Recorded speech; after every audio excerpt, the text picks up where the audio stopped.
तो आज के सेशन में हम लोग क्या पढ़ने वाले हैं, Microsoft power point. Power point एक बहुत अच्छा एप्लीकेशन है, एप्लीकेशन सॉफ्टवेयर है, जिसके थ्रू हम लोग क्या करते हैं, चीजों को स्लाइड्स में ले आते हैं और कभी भी प्रेजेंटेशन देना होता है उसको हम लोग दे देते हैं प्रेजेंटेशन। ये मोस्ट यूज्ड ऐप है जो आप हमेशा, चाहे आप किसी भी फील्ड में चले जाएं, आपको चाहे बड़े बड़े कंपनी हो, उनको क्लाइंट को अपना प्रेजेंटेशन देना होता है, आप एज अ स्टूडेंट आपको अपने रिपोर्ट्स और हर सेमेस्टर में आपको कुछ ना कुछ प्रेजेंटेशन होंगे, ठीक है। आप चाहे बड़े बड़े एडमिनिस्ट्रेटिव सर्विसेज में चले जाएं, वहां पे भी आपको कई बार आपके हायर ऑफिसर्स को चीजों को समझाने के लिए प्रेजेंटेशन देना पड़ता है। तो प्रेजेंटेशन एक बहुत अच्छा टूल है जिससे आप चीजों को समझा सकते हैं। तो चलिए आज हम लोग उसको देखते हैं कि कैसे हम लोग इसको स्टार्ट करें। तो देखिए, आप सबसे पहले तो ये जानते हैं कि कोई भी चीज को ओपन या क्लोज करने के लिए क्या किया जाता है। आप यहाँ पे कोई भी सेगमेंट में राइट क्लिक करें और सबसे पहले न्यू पे जाके यहाँ पे आपको पावर पॉइंट दिख जाएगा अगर आपके पास एमएस ऑफिस इंस्टॉल है। ये भी अलग अलग वर्जन के हैं, अभी मेरे पास सबसे लेटेस्ट वर्जन 2019 वर्जन इंस्टॉल्ड है, तो मैं उसमें आपको सिखाता हूँ कि क्या क्या है, क्योंकि उसमें और भी नए नए फीचर्स हैं। एक तरीका, अगर आप यहाँ से न्यू में जाते हैं माइक्रोसॉफ्ट पावर पॉइंट, तो जो ब्लैंक टेम्पलेट होता है वो अपने आप खुल के आ जाता है ना, और उसको आप नामकरण कुछ भी दे सकते हैं। जैसे इसको अगर मैं न्यू में क्लिक किया तो आप यहाँ पे देखेंगे एक नया फाइल बन के आ गया, और ये नया फाइल जो है ये आपका, इसमें आप कुछ भी नाम दे सकते हैं और इसको स्टार्ट कर सकते हैं। अगर आप कोई टेम्पलेट, कोई प्रीवियस टेम्पलेट है, वहां से अगर आप कोई फाइल खोलना चाहते हैं तो आपको, जैसे मैंने वर्ड में भी बताया, आप स्टार्ट मेनू में जाइए। स्टार्ट मेनू में जाने के बाद आपको यहाँ पे दिखेगा माइक्रोसॉफ्ट पावर पॉइंट कहीं ना कहीं इंस्टॉल होगा। आप यहाँ पे भी जाके ये ऑप्शन दिख रहा है, ये ऑप्शन पे आप क्लिक कर सकते हैं। जैसे ही आप इस ऑप्शन पे क्लिक करेंगे, आपको उम्मीद है कि ब्लैंक टेम्पलेट नहीं दिखना चाहिए, आपको एक ऐसा ऑप्शन मिलना चाहिए जिसमें से आप कोई चीज को सेलेक्ट कर सकते हैं, है ना। तो यहाँ पे अभी वो स्टार्ट हो रहा है, देखते हैं कि ये ओपन होके क्या आता है। होप। तो यहाँ पे आप देख सकते हैं कि जैसे ही मैंने स्टार्ट मेनू से जब ओपन किया तो आपको यहाँ पे पावर पॉइंट प्रेजेंटेशन ओपन होने का दिखा रहा है, जिसमें टेम्पलेट आपको दिखा रहे हैं कि आप क्या कर सकते हैं, ब्लैंक प्रेजेंटेशन में जा सकते हैं। ये कुछ ऐसे प्रेजेंटेशन के फॉर्मेट्स हैं, इन फॉर्मेट पे आप क्लिक कर सकते हैं। यहाँ से आप मोर थीम्स में भी जा सकते हैं और वहां से दूसरे और थीम्स भी आप इंस्टॉल कर सकते हैं, ठीक है। तो अपन क्या करते हैं, सबसे पहले एक ब्लैंक प्रेजेंटेशन में जाते हैं और ब्लैंक प्रेजेंटेशन पे चीजों को सीखते हैं, ठीक है। ओके, तो ये आपका प्रेजेंटेशन खुल गया है। इस प्रेजेंटेशन में सबसे पहले तो आप कोई भी, चाहे हम लोग पावर पॉइंट की बात करें, एक्सेल की बात करें, या फिर हम लोग वर्ड की बात करें, तीनों ही में मैं सबसे पहले आपको इंटरफेस बताया था और सारे तीनों का इंटरफेस एक जैसा है, ठीक है। तो आपको मैं फिर से बोलूंगा तो आपको ये ध्यान आ जाना चाहिए कि मैं क्या बोल रहा हूँ। आप लोगों को पता होगा कि ये वाला जो लेफ्ट हैंड साइड पे सबसे टॉप वाला कॉलम है, जो सेगमेंट है, इसको क्या बोलते हैं, क्विक एक्सेस टूल बार। ये हर बार मैं बताया, शॉर्ट फॉर्म में क्यूएटी बोलते हैं, क्विक एक्सेस टूल बार इसको कहते हैं। दूसरी बात, आप ये वाला जो सेगमेंट देखेंगे, ये जो सेगमेंट है डिजाइन, ट्रांजिशन, ये सब क्या है, ये सब टैब्स हैं, है ना। तो ये टैब आपका है। टैब के अंदर अगर आप जाएंगे तो देखिए यहाँ पे एक एक लाइन ऐसे छोटा छोटा खींचा हुआ है। ये सब क्या है, ग्रुप हैं, छोटे छोटे ग्रुप में बटे हुए हैं, अलग अलग ग्रुप में है, और हर ग्रुप का नाम लिखा हुआ है। देखिए जैसे यहाँ स्लाइड्स लिखा है, टेबल्स लिखा है, इमेज, ऐसे हर ग्रुप के नाम लिखे हैं। तो ये छोटे छोटे ग्रुप हैं। ये पूरे सारे ग्रुप को एक साथ अगर अपन बोले तो क्या बोलेंगे, इसको रिबन बोलते हैं, ठीक है। तो ये टोटल आपका रिबन है। ये रिबन को हटाया भी जा सकता है, जैसे अगर आपको स्लाइड को बड़े मोड में देखना है तो आप क्या करिए, ये रिबन को छुपा लीजिए, तो आपको ये दिखेगा कि थोड़ा सा बड़ा दिख रहा है। और अगर आपको रिबन वापस लाना है तो आप कहीं पे भी डबल क्लिक करिए, आपका रिबन वापस आ जाएगा, ठीक है। तो ये रिबन की वो है। ये जो सेगमेंट है ना, जहां पे ये दिख रहा है आपको, इसमें आप क्या कर सकते हैं, देखिए यहाँ पे आप और स्लाइड जब आते जाएंगे, यहाँ पे स्लाइड बढ़ते चले जाएंगे, तो क्या होगा, ये वाला जो सेगमेंट है इसको स्लाइड टैब कहा जाता है, ठीक है। इसको क्या कहते हैं, स्लाइड टैब। अगर आपको नया कोई स्लाइड ऐड करना है तो आप क्या करेंगे, यहाँ पे देखिए आपका यहाँ एक नया स्लाइड ऐड हो गया, फिर मैं एक देखूं तो नया स्लाइड ऐड हो गया। ये नया स्लाइड ऐड करने के लिए यहाँ पे न्यू स्लाइड पे तो अपन जा सकते हैं। इसका शॉर्ट फॉर्म आप याद रख लीजिएगा, शॉर्टकट याद रखिएगा, इसका है कंट्रोल प्लस एम, मंडे वाला एम जो है वो इसका शॉर्टकट है। तो आप कभी भी अपने कीबोर्ड से कंट्रोल प्लस एम बटन दबाते जाएंगे तो आपका क्या होगा, एक एक नया स्लाइड ऐड होता चला जाएगा। नीचे अगर आप देखेंगे तो यहाँ पे आपका डिटेल सेक्शन है जिसमें आपको स्लाइड नंबर बताता है कि कितने स्लाइड का है टोटल और अभी आप किस स्लाइड पे हैं। जैसे स्लाइड 7 of 7 लिखा हुआ है, ठीक है। यहाँ पे लैंग्वेज है और यहाँ पे आपका अभी कोई स्पेलिंग अगर आपको चेक करना है तो यहाँ पे अभी जैसे कुछ नहीं लिखा है तो नो स्पेलिंग एरर यहाँ पे आ रहा है, नहीं तो यहाँ पे अगर कोई स्पेलिंग एरर होता तो यहाँ पे लिखा जाता है। इधर वाला जो सेगमेंट है, इस वाला सेगमेंट में अगर आप बात करें तो ये वाला सेगमेंट बिल्कुल पहले तो राइट हैंड साइड पे आइए, ये क्या है आपका जूम बार है। जूम बार क्या करता है, इसको जूम करने की कोशिश करता है, जितना भी आप जूम करना चाहें उतना जूम आप कर सकते हैं, ठीक है। ये वाला सेगमेंट तो आपको पता है। इधर वाला ये वाला जो सेगमेंट है ये स्लाइड शो वाला है। कभी भी आपको ये जो स्लाइड है इसको अगर आपको स्लाइड शो में देखना है, मतलब बड़े स्क्रीन पे देखना है, तो आप इसको जैसे ही क्लिक करते हैं आपको यहाँ पे दिखेगा कि ये देखिए ये बड़ा सा स्लाइड शो दिख रहा है, ठीक है। एस्केप बटन दबाने से याद रखिएगा, जब आप स्लाइड शो मोड पे हैं एस्केप बटन दबाने से आपका ये स्लाइड वापस अपने एडिटेबल मोड पे आ जाता है, ठीक है। उसके बाद अगर आप यहाँ पे देखें तो ये आपका रीडिंग व्यू है, ये रीडिंग मोड पे आ जाता है जहाँ पे वही आपका एडिटेबल नहीं होता है और रीडिंग मोड पे काम करता है, ठीक है। ये रीडिंग मोड पे है। इसके बाद अगर आपको कोई कमेंट्स देखना है या नोट सेक्शन देना है, ये याद रखिएगा, जैसे ही आप यहाँ पे नोट्स पे क्लिक करते हैं आप नीचे देख पाएंगे क्लिक टू ऐड नोट्स लिखा होगा, ठीक है। इसको आप चाहे बड़ा चौड़ा, इसको आप बड़ा चौड़ा कर सकते हैं नोट्स लिखने के लिए। और यहाँ पे आप क्या करेंगे, जैसे ही आप क्लिक किए आप यहाँ पे कुछ भी नोट्स लिख दिए। ये नोट्स याद रखिएगा कि ये नोट्स जब आप लिखते हैं तो आपका ये सेक्शन दिखता नहीं है, मतलब अगर आप प्रेजेंटेशन देने जा रहे हैं और आपको ये इस स्लाइड से रिलेटेड कुछ नोट्स आपको लिखना है तो आप कॉपी पेन में लिखने के बजाय आप यहीं पे नोट सेक्शन में लिख लीजिए।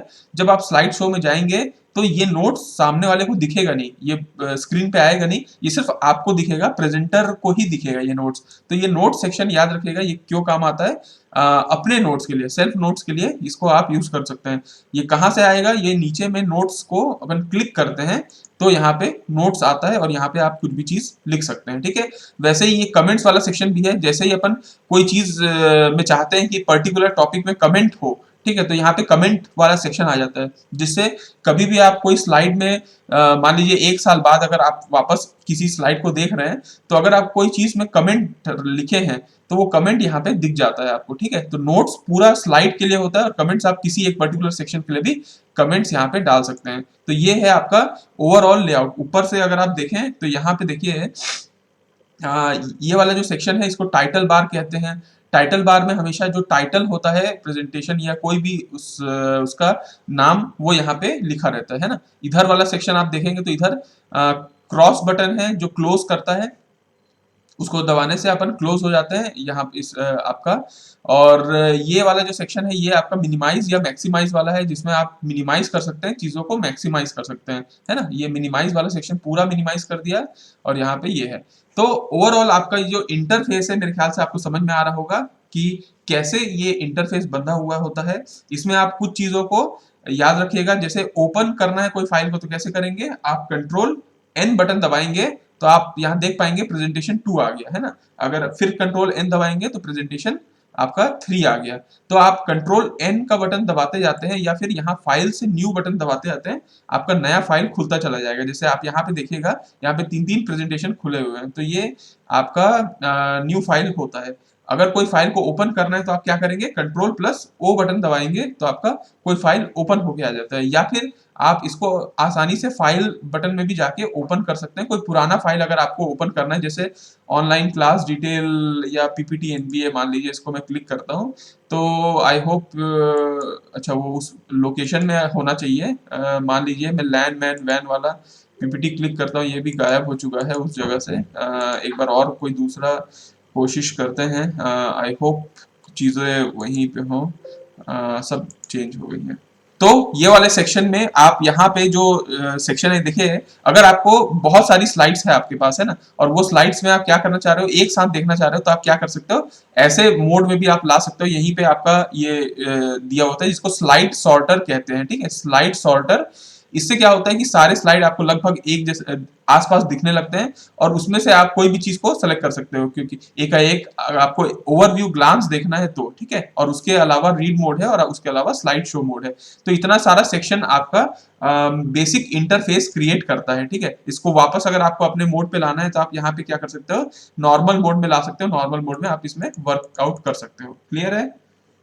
चलिए फिर अब हम लोग आगे बढ़ते हैं और अब हम लोग क्या देखते हैं कि क्लिप बोर्ड क्या चीज है। देखिए इसमें आप फाइल्स में जाएंगे तो फाइल्स में आपको बहुत सारी चीज मिल जाएगी। न्यू करना है, ओपन करना है, इन्फॉर्मेशन चाहिए, सेव करना है, सेव एज करना है। तो ये सेव और सेव एज का तो कॉन्सेप्ट चलो मैं आपको आगे बताऊंगा कि वो तो हालांकि मैं बता चुका हूं आपको, लेकिन और भी अच्छे तरीके से, रोचक तरीके से बताऊंगा। तो और यहाँ प्रिंट विंट का ऑप्शन है, ठीक है, अच्छी बात है। अब हम लोग यहाँ पे आते हैं होम वाले टैब में, और होम वाले टैब में हम लोग सबसे पहले यहाँ पे सेगमेंट देखते हैं, ये वाला सेगमेंट जिसको आपको बोलते हैं क्लिपबोर्ड।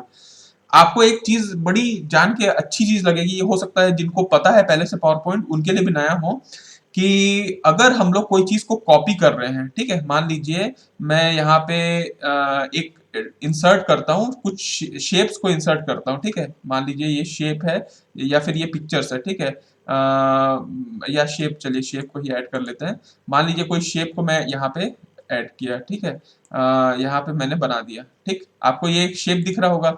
आप एक और इंसर्ट करिए, मान लीजिए एक और शेप को, मान लीजिए मैं एरो वाला शेप है, इसको मान लीजिए यहाँ पे इंसर्ट कर दिया, ठीक। तीसरा मान लीजिए एक और शेप है जिसको मैं इंसर्ट करना चाहता हूँ, लेट सपोज इसको यहाँ पे एक इंसर्ट हो गया। अब आप को दिमाग ध्यान होगा कि अगर मैं इस चीज को कट करना चाहता हूं तो मैं क्या कर सकता हूं, कोई ऑप्शन होता है क्या, control plus X, control plus X button दबाऊंगा या फिर यहां से मैं राइट क्लिक करूंगा, मान लीजिए, है ना, तो ये कॉपी होता है और कट होता है ना। वैसे कट करने के लिए और कॉपी करने के लिए क्या करना है, कंट्रोल प्लस सी। तो मैं एक काम करता हूं, चलिए मैं इस वाले सेगमेंट को कॉपी करता हूं, है ना, ये कॉपी हो गया होगा, उम्मीद है कॉपी हो गया होगा। अगर मेरे को इसको पेस्ट करना है तो मैं कहीं पे भी जाके कंट्रोल प्लस वी दबाऊं या फिर यहाँ पे पेस्ट बटन दबाऊं, तो क्या ये चीज दोबारा पेस्ट हो जाएगी, तो हाँ हो गई, है ना।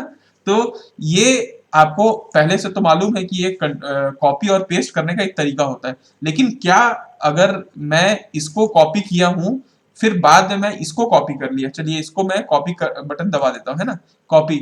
अब मेरे दिमाग में आएगा इसको कॉपी करना है, तो इसको कॉपी कर लिया। लेकिन अब अगर मैं पेस्ट बटन दबाता हूं तो आप क्या देखेंगे, कौन सा पेस्ट होगा, क्या ये वाला पेस्ट होगा या ये वाला पेस्ट होगा, कोई बता सकता है क्या? तो जैसा आप लोगों ने बताया कि थर्ड वाला पेस्ट होगा, मैं कंट्रोल या पेस्ट बटन दबा के देखता हूं तो आप यहां देख पाएंगे कि ये वाला ही पेस्ट हो रहा है। मतलब मैंने इसमें भी कॉपी दबाया था, इसमें भी कॉपी दबाया, और पहले इसमें भी कॉपी दबाया था, है ना, लेकिन पेस्ट जब करना हुआ तो सबसे लास्ट वाला जो मैंने कॉपी दबाया था वही पेस्ट हुआ। लेकिन कई बार आपको ऐसा सिचुएशन फेस करना पड़ सकता है कि आपको बहुत सारा चीज कॉपी करना है और बहुत सारा इधर से उधर पेस्ट करना है। तो क्या आप ऐसा करेंगे क्या, एक को कॉपी किए फिर पेस्ट मारे, फिर दूसरा कॉपी किए फिर पेस्ट मारे, फिर तीसरा कॉपी किए फिर पेस्ट मारे, ऐसा करना हमारे लिए टाइम टेकिंग हो सकता है। तो इसका सबसे आसान तरीका आप देखिए, इसको क्लिप बोर्ड से सॉल्व किया जा सकता है ना। यहाँ पे आप क्लिप बोर्ड देख रहे हैं ना, तो क्लिप बोर्ड के ये जो नीचे वाला सेक्शन है ना, इसमें आप क्लिक करते हैं। जैसे ही इसमें आप क्लिक करेंगे आपको यहाँ दिखेगा कि आप क्या क्या चीज को कॉपी कर सकते हैं। जैसे मान लीजिए इसको है, इसको मैंने कॉपी किया, तो आप देख पाएंगे क्या कि आई होप, जैसे यहाँ पे एक सेगमेंट आ गया। अब मैं मान लीजिए इसको कॉपी करता हूं, इसको क्लिक किया तो आप यहाँ पे एक सेगमेंट देख पाएंगे। आप लोगों को शायद दिख रहा होगा कि क्लिप बोर्ड में जाके ये चीजें हो रही हैं सेव, है ना। तो ये सब हो रहा है। अब मेरे को मान लीजिए क्या करना है, पेस्ट करना है, ठीक है। अब मेरा दो तीन चीज मेरा कॉपी तो हो गई है, अब मेरे को जो मर्जी है वो पेस्ट करना है। इसको मैं क्लिक किया तो ये पेस्ट हो गया, इसको क्लिक किया तो ये पेस्ट हो गया। मतलब आप समझ पा रहे हैं कि मैं एक साथ कितने सारे, और देखिए यहाँ पे आपका शायद यहाँ पे अभी दिखा नहीं रहा है मोस्ट प्रोबेबली, इसमें कितने सारे आइटम्स प्लेस्ड हो सकते हैं। तो इसमें ना टोटल 24 आइटम होते हैं। 2016 में तो 24 आइटम थे, इसमें अभी लिखा नहीं रहा है, हो सकता है इसकी कैपेसिटी ज्यादा हो, जितनी भी होगी। आई होप यहाँ पे ऑप्शंस में भी नहीं दिखा रहा है, कोई नहीं। तो आप ये समझ पा रहे हैं कि ये क्लिपबोर्ड कितना यूजफुल हो सकता है जब आप एक जगह से दूसरी जगह नंबर ऑफ डेटा को कॉपी कर रहे होंगे। तो आप क्या कर सकते हैं, आप सिंपल एक एक चीज को कॉपी कर लीजिए जो आपको लगता है और उसको क्लिपबोर्ड में डाल दीजिए, और जहां आपको करना है क्लिपबोर्ड से उसको पेस्ट मारते जाइए, ठीक है। अब मैं आपको इसी क्लिपबोर्ड का एक बहुत अच्छा चीज बताने चाह रहा हूं जो आपको और अच्छी लगेगी। वो ये है कि जो कि आपको मालूम है कि जो आपका माइक्रोसॉफ्ट का पावर पॉइंट भी है, एक्सेल भी है, प्रेजेंटेशन भी है, तो क्यों ना मैं एक माइक्रोसॉफ्ट वर्ड डॉक्यूमेंट में जाता हूं और माइक्रोसॉफ्ट वर्ड डॉक्यूमेंट में देखता हूं कि क्या ये चीजें सेम रहती हैं या अलग रहती हैं। मान लीजिए मेरे को पावर पॉइंट से कुछ चीजों को वर्ड में लाना है, ठीक है। अब मैं क्या करूंगा, पावर पॉइंट से चीजों को कॉपी करूंगा, फिर वर्ड में जाऊंगा, फिर वर्ड में पेस्ट मारूंगा, बड़ा वो काम है। तो एक काम करता हूँ, यहाँ पे आप देख पा रहे होंगे यहाँ वर्ड है, आप यहाँ पे भी देख पाएंगे, यहाँ पे भी क्लिपबोर्ड है। क्लिपबोर्ड को मैंने जैसे ही क्लिक किया, क्या आपको दिख रहा है कि वो मेरा ये जो मैंने वहां बनाया था वो यहाँ पे भी आ गया है। आप अगर आप चाहें तो अभी जैसे मान लीजिए क्लिपबोर्ड में जाते हैं, अभी ये चीजें यहाँ तो आ गई हैं, लेकिन यहाँ पे देखिए यहाँ पे दिख रहा है क्या आपको, ये चीजें यहाँ पे भी आ गई हैं।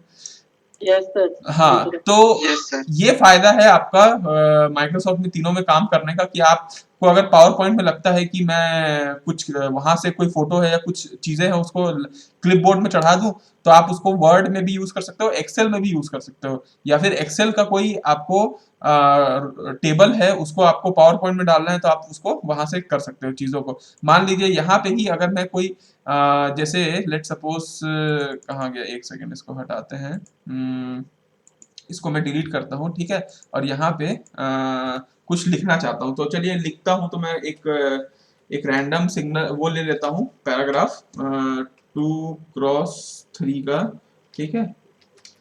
यहाँ पे एक पैराग्राफ अगर आपको दिख रहा होगा तो ये पैराग्राफ है। अब ये पैराग्राफ को मैं क्या करूंगा, इस पैराग्राफ मेरे को चाहिए, कहाँ पे चाहिए, पावर पॉइंट में। तो मैं क्या करूंगा, इसको मैं कॉपी करने वाला हूँ, है ना।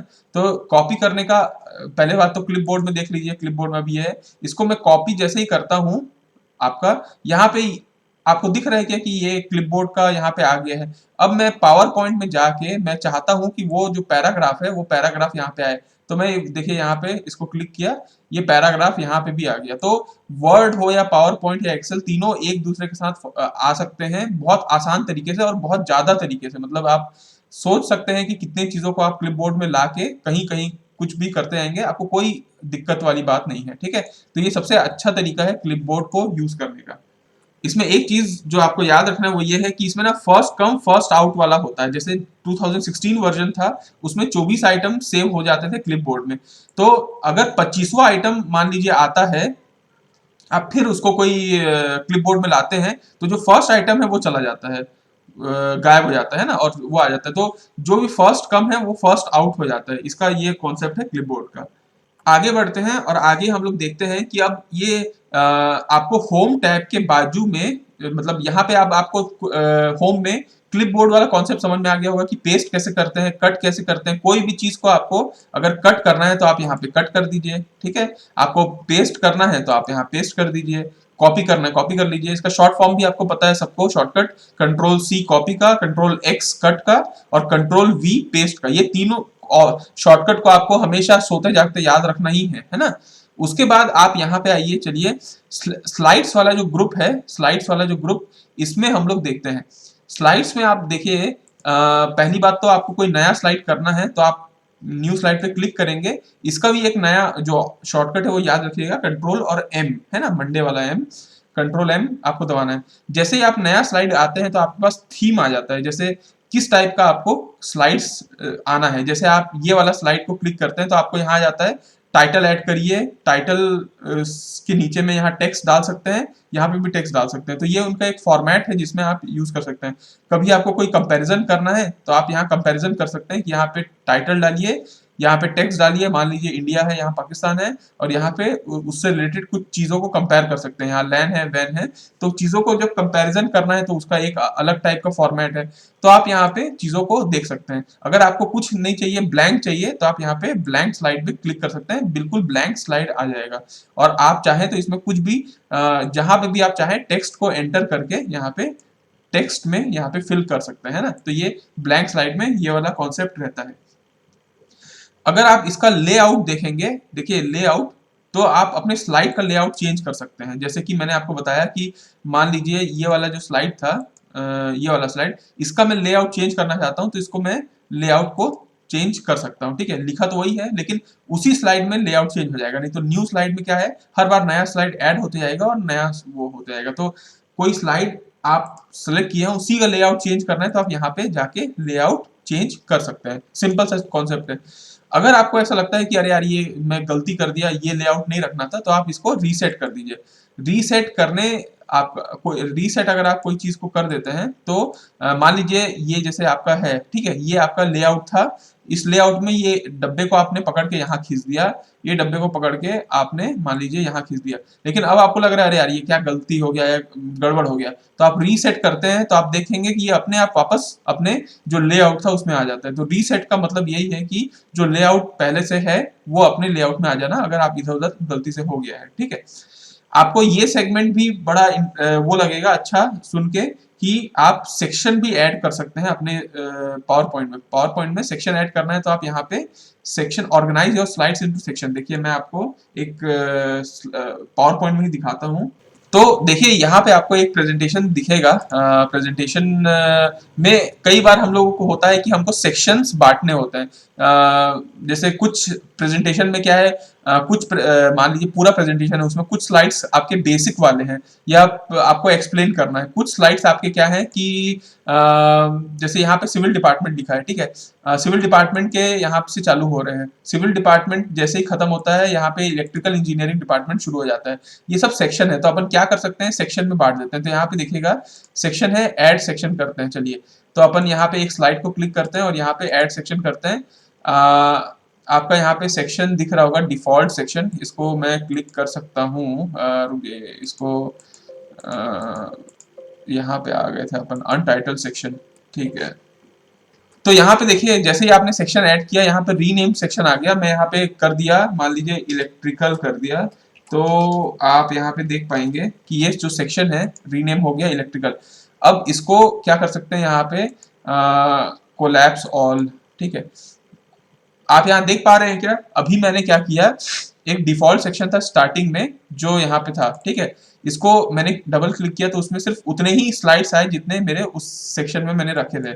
और इलेक्ट्रिकल मैंने एक सेक्शन डाला जिसके आगे मैंने कोई सेक्शन नहीं डाला, तो उस कंप्यूटर को लगा, ऐप को लगा कि बाकी सारे इलेक्ट्रिकल में आ जाएंगे, तो इलेक्ट्रिकल है। इसको डबल क्लिक करते हैं तो ये अपना ओपन हो जाता है।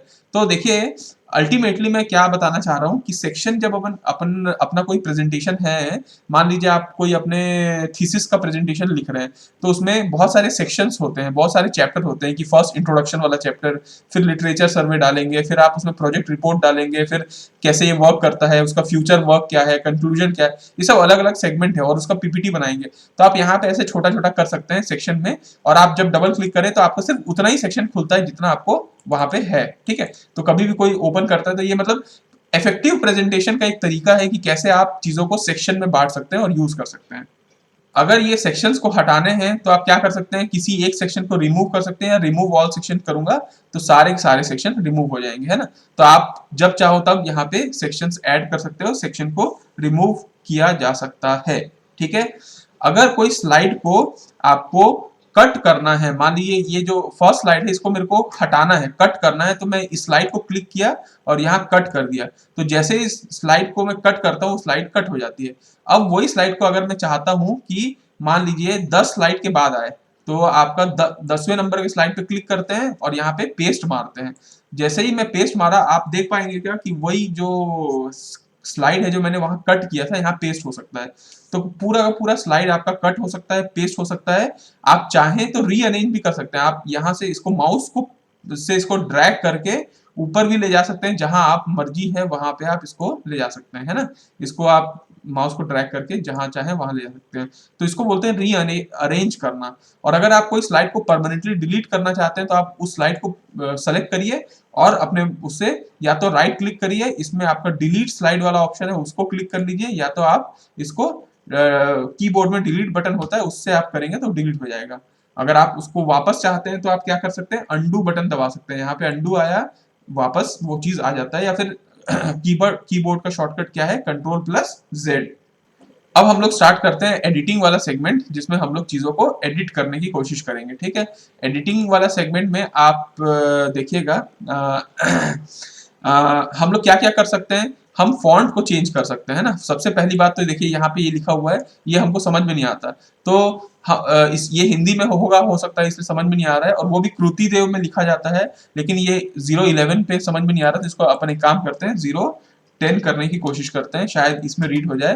तो आपको यहाँ पे चीजें यहाँ पे रीड हो जाती है। तो मतलब मैं ये कहना चाह रहा था कि कोई भी फॉन्ट है ना, फॉन्ट को आप यहाँ पे जाके चीजों को चेंज कर सकते हैं। ठीक है, यहाँ पे हो सकता है हिंदी में लिखने के लिए कृति देव का इस्तेमाल किया जाता है, कृति देव 10 या 11 जो भी आप इस्तेमाल कर लें, है ना। जैसे ये सब था, ये 11 पे भी दिखता, 10 पे भी दिखता, तो ये चल जा रहा था। ये वाला 11 पे नहीं दिख रहा था, ये 10 पे ही दिख रहा था, तो आप अपने हिसाब से चेंज कर सकते हैं।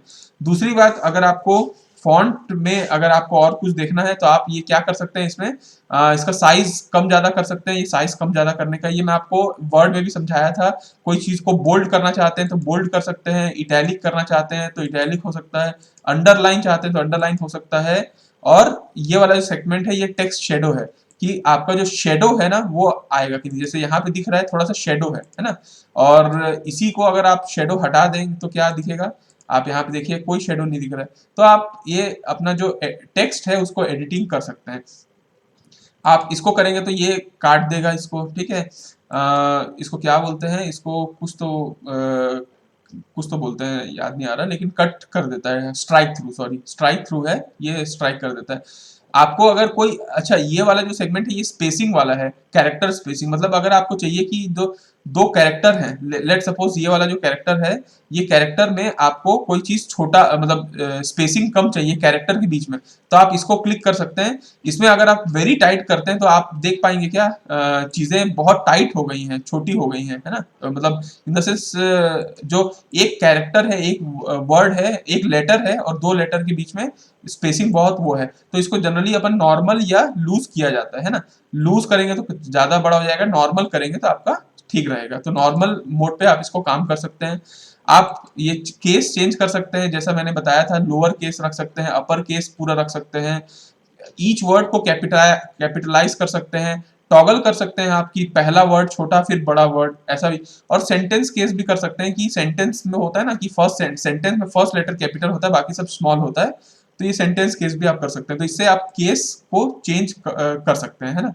इसके बाद आपको मैंने जैसे वर्ड में भी बताया था कि ये वाला जो सेगमेंट है आपका, इसमें आप क्या कर सकते हैं कि कलरिंग चेंज कर सकते हैं। मतलब अगर हाईलाइट करना है आपको तो कोई हाईलाइट हो सकता है, या अगर आपको लेटर का जो कलर है उसको अगर आपको चेंज करना है तो आप क्या कर सकते हैं, लेटर को आप सेलेक्ट कर लीजिए, मान लीजिए इतने को सेलेक्ट करना है, और इसको क्लिक किया तो आप देख पाएंगे यहाँ पे ये चीजें लाल हो गई हैं, है ना। तो ये सारा कुछ है जो वर्ड में नहीं सीखे थे, वो आप लोग यहाँ पे सीख जाइए। ठीक है, और अगर आपको सारे फॉर्मेट को क्लियर करना है तो आप यहाँ पे क्लियर ऑल फॉर्मेट करेंगे, तो जो भी आपने अभी कर रखा है एडिटिंग फॉर्मेटिंग, वो सब आपका रीसेट हो जाएगा। आपको हमेशा से ये पता था कि अगर कोई भी चीज को अलाइनमेंट करना है तो आप कैसे अलाइनमेंट कर सकते हैं। लेट सपोज ये वाला जो है, इसको आपको एक मिनट पहले मैं इसको डिलीट कर देता हूँ, या फिर इसका लेआउट ही चेंज कर देता हूँ। चलिए इसका लेआउट को मैं ब्लैंक कर देता हूँ, है ना। तो ये ब्लैंक हो गया। इसको आपको अलाइनमेंट करना है, अभी आप देख पा रहे होंगे left hand right hand side से ये कम ज्यादा हो रहा है। इसको आप जस्टिफाइड करना चाहें तो जस्टिफाइड कर सकते हैं, ये आपकी मर्जी। आप लेकिन जब सबसे बेस्ट जस्टिफाइड ही रहता है, क्योंकि लेफ्ट हैंड साइड और राइट हैंड साइड में बराबर का जगह रहता है। इसमें भी वही सब पॉइंट्स है। अगर मेरे को इसको पॉइंट वाइज करना है तो यहाँ पे मैं इसको मान इसको जैसे इसको क्लिक करता हूँ तो चीजें पॉइंट वाइज हो जाती हैं। अगर मेरे को इसी को नंबरिंग करना है तो ये 1 2 3 में आ जाता है। अगर इंडेंट चेंज करना है तो आप देख पाएंगे कि ये इंडेंट चेंज हो रहा है, मतलब मार्जिन से थोड़ा सा स्पेस ज्यादा होते जा रहा है ना। तो यहाँ पे इंडेंट का फर्क है, ये भी आप लोगों को मैंने वर्ड में बताया था।